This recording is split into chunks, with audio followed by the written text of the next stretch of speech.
Hi everyone, welcome to my class. This is Kirti Tiwari. आज की class में हम क्वेश्चन नंबर 263 से स्टार्ट करेंगे। अ ड्रामेटिक मोनोलॉग इज एक ड्रामेटिक मोनोलॉग होता है a poetic speech of a person with an implied audience. ये एक पोएटिक स्पीच होता है एक पर्सन का जिसकी ऑडियंस इम्प्लीड होती है। ठीक है, नेक्स्ट है 264। The dramatic monologue offers scope for a psychological study of the human mind. Next है 265। Dramatic monologue is a chief feature of. ये जो ड्रामेटिक मोनोलॉग है ये विक्टोरियन एज का इसको चीफ फीचर्स माना जाता है, क्योंकि जो ये इसकी जो मेन पोइट माने जाते हैं रॉबर्ट ब्राउनिंग, वो विक्टोरियन एज से थे। तो विक्टोरियन एज में ही इसका जो है शुरुआत हुई। 266। What is the primary effect of the dramatic monologue form. Primary effect dramatic monologue का प्राइमरी इफेक्ट क्या होता है? Dramatic irony. Dramatic irony is the primary effect of the dramatic monologue. Next है 267। A short story in verse is defined as, यानी कि कोई जो verse है यानी कोई कविता है, कोई पोइट्री है जिसमें कोई शॉर्ट स्टोरी है, उसे जाना जाता है as a ballad. Ballad is a short story in verse. Next है question number 268। Popular ballad had, जो पॉपुलर बेलार्ड थे उनकी करेक्टरिस्टिक क्या होते हैं? तो सबसे पहला करेक्टरिस्टिक है इसकी अ स्ट्रॉन्ग ड्रामेटिक एलिमेंट। इसके अंदर एक स्ट्रॉन्ग ड्रामेटिक एलिमेंट होता है। A strong sense of participation देखने को मिलता है। नेक्स्ट है मच एंटरटेनमेंट, और एंटरटेनिंग ये होता है। नेक्स्ट है 269। The literary ballad is, literary ballad होते हैं initiation of a later date. Next है 270। Coleridge the Ancient Mariner is the finest example of. Coleridge का एक बहुत ही फेमस वर्क है the Ancient Mariner, Ancient Mariner, जिसे लिटरेरी बैलेड का फाइनेस्ट एग्जाम्पल माना जाता है। लिटरेरी बैलेड क्या होते हैं? जो राइटर के द्वारा, वही मैंने बताया, आर्टिस्टिक डिवाइसेस का यूज़ करके क्रिएट किए जाते हैं, उन्हें लिटरेरी बैलेड बोला जाता है। नेक्स्ट है question number 271। Keats La Belle Dame sans Merci is the literary ballad of. तो ये जो कीट्स का ला बेली डेम्सन्स मर्सी है ये भी बहुत फेमस एग्जाम्पल है बेलेट का, जो कि रोमांटिक एरा से संबंधित है, क्योंकि जो कीट्स हैं वो एक रोमांटिक पोइट थे इसीलिए। नेक्स्ट है 290। In poetry and allegory is a narrative having a double meaning literal and metaphorical. ठीक है, एक पोइट्री में क्या होता है, जो एलेगरी होती है, एलेगरी वो एक डबल मीनिंग देती है ना। एक वो मीनिंग होता है जो हम सरफेस पे पढ़ रहे होते हैं, एक दूसरा जो इनर मीनिंग होता है जो हम समझ रहे होते हैं। ठीक है, तो ऐसे ही इसका मीनिंग जो होता है डबल होता है, लिटरल एंड मेटाफोरिकल होता है। देखिए इसकी एक्सप्लेनेशन देख लीजिए। An allegory is a narrative, ये एक नैरेटिव होती है, वेदर इन प्रोज और वर्स। ये प्रोज और वर्स मतलब दोनों में हो सकती है, चाहे तो प्रोज में होगी या फिर वर्स में होगी। In which the event and actions and sometimes the setting as well are contrived by the author to make coherent sense on the literal or primary level of signification and at the same time to signify a second correlated order of signification. Next है 272. Allegory has these characteristics.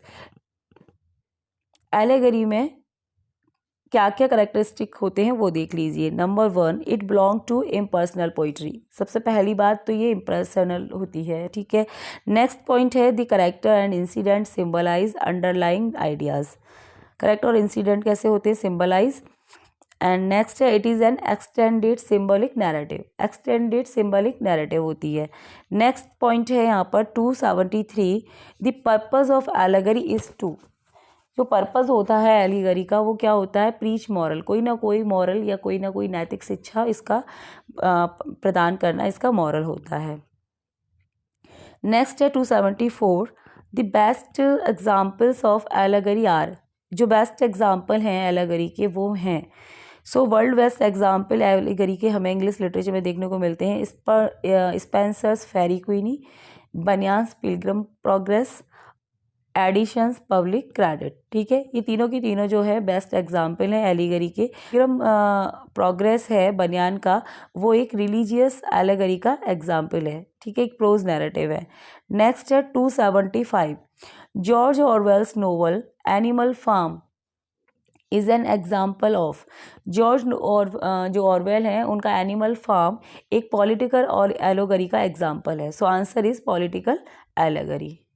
Next है 276, the most important feature of allegory. Allegory का सबसे most important features क्या है? Symbolism. Symbolism is the most important feature of an allegory. Next है 277, the word allegory has been derived from word allegoria. Next है 277, the word allegory has been derived from word allegoria. ठीक है, ये जो allegory है एक Latin word allegoria से इसकी उत्पत्ति हुई है। So answer is Latin. Next है 278, a heroic couplet can be defined as.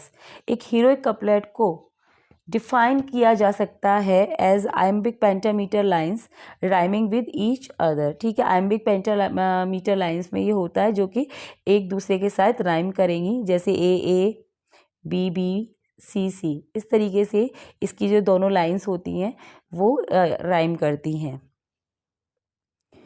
ठीक है, यहाँ पर देख लीजिए एक्सप्लेनेशन दे रखा है, lines of iambic pentameter which rhyme in pairs. जो आइम्बिक पेंटामीटर लाइंस होती हैं जो पेयर में होती हैं, एक दूसरे से राइम करती हैं, A B B C C and so on. The adjective heroic was applied in the later 17th century because of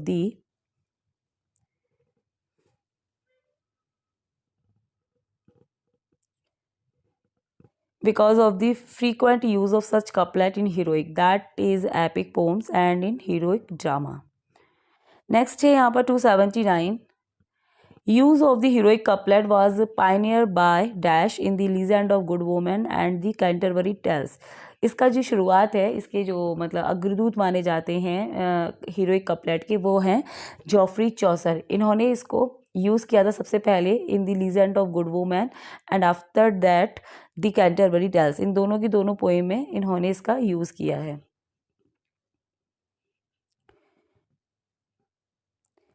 next है 280, which of the following poems are composed in heroic couplet.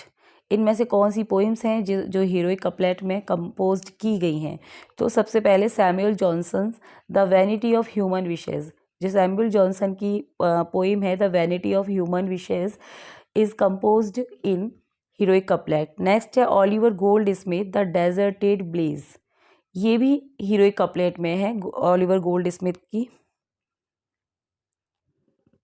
Next है 280, which of the following poems are composed in heroic couplet. इनमें से कौन सी poems हैं जो heroic couplet में हैं? तो ये तीनों की तीनों पोइम हीरोइक कपलेट में कंपोज की गई हैं। जैसे कि सैमुअल जॉनसन का the Vanity of Human wishes, ये इनका हीरोइक कपलेट में कंपोज की गई है ये वाली poem. Oliver Goldsmith the deserted Blaze, ये भी हीरोइक कपलेट में है। नेक्स्ट है जॉन कीट्स लेमिया, है ना, कीट्स का जो लेमिया है पोइम, इनका एक लॉन्ग नैरेटिव है ये हीरोइक कपलेट में है।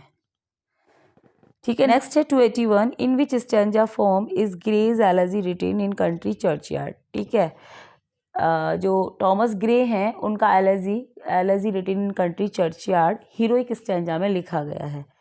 ठीक है, इन 1751 टॉमस ग्रे पब्लिश्ड, इन्होंने पब्लिश की थी Elegy Written in a Country Churchyard compose in the heroic stanza, जिसे हीरोइक स्टैंजा में कंपोज किया गया। Written in iambic pentameter the poem followed this same metrical and structure pattern seem in Annus Mirabilis, but the use of the poetic form in an elegy gave it the title of the elegiac decasyllabic quatrain. Next है 282, blank verse is a poetic form written. Blank verse एक iambic pentameter में लिखी जाती है जो कि unrhymed होता है ना। अनराइम्ड पेंटामीटर क्या होता है? ब्लैंक वर्स होता है। नेक्स्ट है 283, in English literature. English literature में blank verse was first used by, सबसे पहले किसके द्वारा इसे यूज किया गया था? सो अर्ल ऑफ सरे, जिनका पूरा नाम है हेनरी हॉवर्ड, है ना। इनके द्वारा सबसे पहले इसे यूज़ किया गया था जब ये अपना जो वर्जिल का एनीड है उसे क्या कर रहे थे, ट्रांसलेट कर रहे थे। उस समय इन्होंने उसको ट्रांसलेट उन्होंने ब्लैंक वर्स में ही किया था, ठीक है। So answer is Earl of Surrey Henry Howard. Next है 284, Marlowe's blank verse is called. Marlowe का जो ब्लैंक वर्स है उसे कहा जाता है, उसे माइटी लाइन के नाम से जाना जाता है, ठीक है, माइटी लाइन। नेक्स्ट है यहाँ 285, Milton Paradise Lost is written in. Milton का जो पैराडाइज लॉस्ट है वो ब्लैंक वर्स में लिखा गया है। नेक्स्ट है अ फ्रेंच वर्ड वर्स लिवरे मीन्स। फ्रेंच वर्ड होता है वर्स लिवरे, जिसका मतलब क्या होता है, फ्री वर्स लाइन, ठीक है। नेक्स्ट है 287, the first known use of blank verse in the English language was by Henry Howard Earl of Surrey in his translation of the. ठीक है, तो अभी मैंने ऊपर बताया था कि जो हेनरी हॉवर्ड हैं ये अपना एनीड का जो ट्रांसलेशन कर रहे थे, एनीड का जो एपिक है उसका ट्रांसलेशन कर रहे थे, तब इन्होंने फर्स्ट ब्लैंक वर्स को यूज़ किया था। सो आंसर इज एनीड, ठीक है, एनीड का। सो आंसर इज एनीड, ठीक है।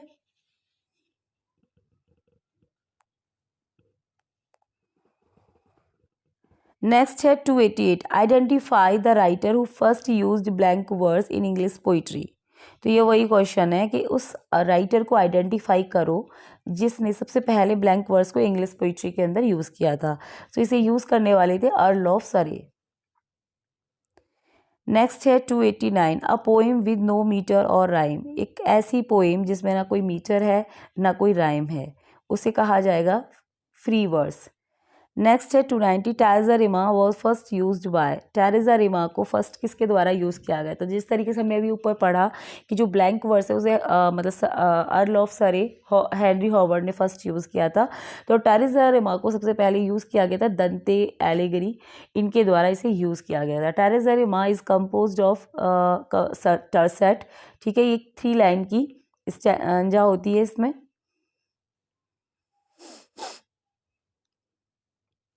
Teresa Rima is composed of tercet which are Teresa Rima is composed of tercet, ठीक है। Teresa Rima tercet यानी कि 3 लाइन में ये होती है, 3 लाइन स्टैंजा होती है, which are interlinked in that each is joined to the one following by a common rhyme, ठीक है, जिसका स्ट्रक्चर कुछ इस तरीके से होता है, ए बी ए, फिर बी से स्टार्ट हो जाएगा, एक चैन के टाइप में होता है, ऐसे करके, ऐसे ऐसे ऐसे, ठीक है, ए बी ए, फिर बी से स्टार्ट होगी, next stanza B E B, फिर E D E and so on. Dante compose is Divine Comedy early 14th century in terza rima. इन्होंने अपनी जो डिवाइन कॉमेडिया है अर्ली 14th सेंचुरी में इसी फॉर्म में लिखी थी। नेक्स्ट है 291, which stanza form did Shelley had used in his poem ode to the west wind, ठीक है। तो शैली ने अपना जो और टू द वेस्ट विंड लिखा है, और है ये उनका, है ना, इसको कौन सी फॉर्म में लिखा है ना, तो ये इन्होंने टेरेसा रिमा में लिखा है। टेरेसा रिमा जो है सबसे पहले इसे दंते एलिगरी ने यूज़ किया अपनी डिवाइन कॉमेडिया में, उसके बाद इसका जो सबसे एक्सक्लूसिव यूज़ है वो शैली ने किया है, ठीक है। कई बार उन्होंने इसे यूज़ किया था लेकिन सबसे इफेक्टिवली यूज़ शैली ने टेरेसा रिमा का किया है इंग्लिश लिटरेचर में। नेक्स्ट है 292, the first English poet to write in terza rima was dash who used it for his complaint to his lady, ठीक है। फर्स्ट इंग्लिश पोइट फर्स्ट कौन से हैं जो उन्होंने टेरेसा रिमा का यूज़ किया है अपने work complaint to his lady में? सो जॉफ्री चौसर हैं, ऐसे ही थोड़ी फादर ऑफ इंग्लिश लिटरेचर हैं वो, इन्होंने इसको फर्स्ट यूज़ किया था। नेक्स्ट है 293, Tennyson used stanza form in his lotus eater. Tennyson ने अपने लोटस ईटर में कौन सी स्टेंजा यूज़ की है? सो स्पेंसेरियन स्टेंजा का यूज़ किया है टेनिसन ने अपने लोटस ईटर में। नेक्स्ट है 294, the 1561 play by Thomas Norton and Thomas Sackville was the first English play to use blank verse, ठीक है। 1561 में फर्स्ट प्ले लिखा गया Thomas Norton and Thomas Sackville के द्वारा, जिसे इंग्लिश की फर्स्ट ब्लैंक वर्स ट्रेजेडी माना जाता है, उसका नाम बताना है आपको। सो answer is Garbo duck. Garbo duck क्या है? इंग्लिश की फर्स्ट ट्रेजेडी है जिसे ब्लैंक वर्स में लिखा गया था। नेक्स्ट है 295। The Ottawa Raima stanza in English consist of 8 iambic lines usually. ठीक है, जो ओटावा राइमा है इंग्लिश में वो 8 आइम्बिक लाइन्स में होती है। तो वो 8 लाइन्स यूजुअली किस में होती हैं? आइम्बिक पेंटामीटर में। ठीक है, ottava rima has 8 lines, it rhymes A B A B A B C C. Next है like terza rima and the sonnet it was brought from Italian into English by sir Thomas Wyatt. ठीक है, तो जैसे sonnet को और Teresa Rima को Italy से लाया गया, इंग्लैंड में इंट्रोड्यूस कराया, वैसे ही ओटावा राइमा को भी इटली से ही बोरो किया गया है इन 16th सेंचुरी में।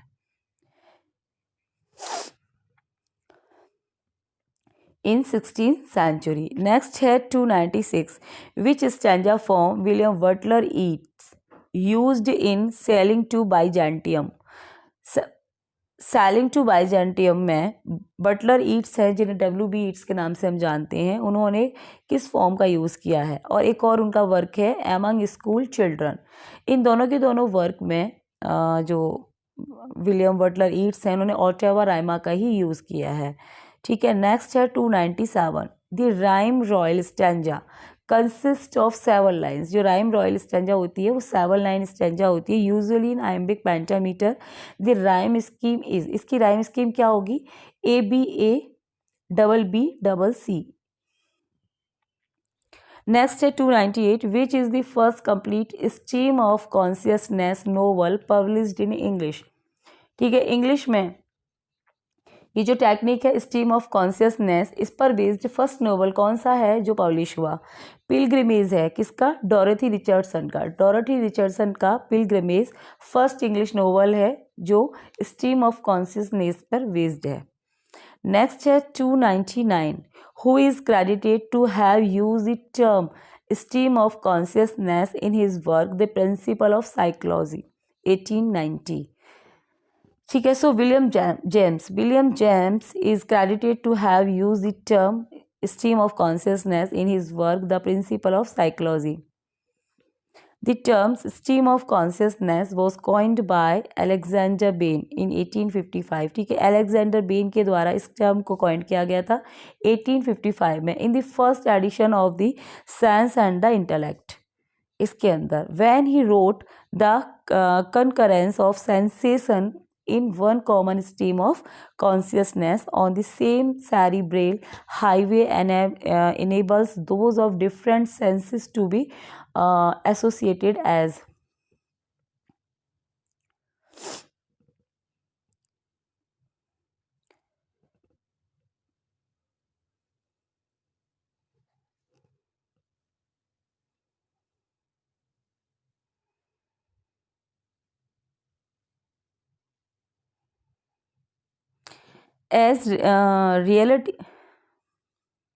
reality as the sensation of the same sense 359, but it is commonly credited to William James who used it in 1890 in his The Principle of Psychology। लेकिन इसका जो क्रेडिट है वो विलियम जेम्स को जाता है जिसे उन्होंने, ठीक है, 1890 में अपनी बुक लिखी थी द प्रिंसिपल ऑफ साइकोलॉजी, इसमें से उन्होंने यूज़ किया है। नेक्स्ट क्वेश्चन है यहाँ पर 300। George Orwell 1949 is an important work of. George Orwell का 1984 एक इम्पोर्टेंट वर्क है जिसमें किसका एग्जाम्पल है वो? नेक्स्ट है यहाँ पर 300। जॉर्ज ऑरवेल्स 1984 ये इनका नोवेल है, ठीक है, 1949 में जो आया, is an important work of, जो कि एक डिस्टोपियन साइंस फिक्शन का बेस्ट एग्जाम्पल है। So answer is dystopian science fiction. Next है 301। क्लाइमेट फिक्शन और क्लीफी डील्स विद इश्यू कंसर्निंग। ठीक है, जो क्लाइमेट फिक्शन होता है वो डील करता है climate change and global warming. ठीक है, इसमें ऐसे इशूज़ पे बात की जाती है जो क्लाइमेट से और ग्लोबल वार्मिंग से एसोसिएट होते हैं। नेक्स्ट है 302, विच of the following is a science fiction. ठीक है, इनमें से कौन से वर्क हैं जो साइंस फिक्सन पर आधारित हैं। सो नंबर 1 फ्रैंकेस्टाइन है ना, और द मॉडर्न प्रोमेथ्यूस, ये इसका सबटाइटल है। ये पी.बी. शैली की वाइफ है मैरी शैली, उनका वर्क है ये फ्रैंकेस्टाइन है ना, एक साइंस फिक्सन का एग्जाम्पल है और इसका सबटाइटल है the Modern Prometheus 1818। Next science fiction का एग्जाम्पल है Aldous Huxley Brave New World 1932। ठीक है, ब्रेव न्यू वर्ल्ड। नेक्स्ट है Fahrenheit 451 1953 and the Martian Chronicles 1951 by Ray Bradbury. Note all the above are science fiction, ये सभी की सभी जो वर्क हैं ये साइंस फिक्सन के एग्जाम्पल हैं। नेक्स्ट है question number 303, according to whom, किसके अनुसार Pope was able to play only upon one instrument, कि जो पॉप थे वो केवल एक ही इंस्ट्रूमेंट पर खेल पाते थे। द हीरोइक कपलेट, वो इंस्ट्रूमेंट क्या था उनका, हीरोइक कपलेट, उसी में वो अच्छा खेलते थे। When he attempt any other form, जब उन्होंने कोई और फॉर्म को फॉलो करने की कोशिश की ऑफ वर्स इन वर्स में, the result if not total failure was mediocrity. So answer is John Dennis, John Dennis का स्टेटमेंट है। सो गाइज ये हमारे क्वेश्चन थे, 300 क्वेश्चन में दे रखे थे इस बुक में जो लिटरेरी फॉर्म्स और टर्म थे। सो हमने आज कंप्लीट कर लिए। Thanks for watching this video, thank you so much.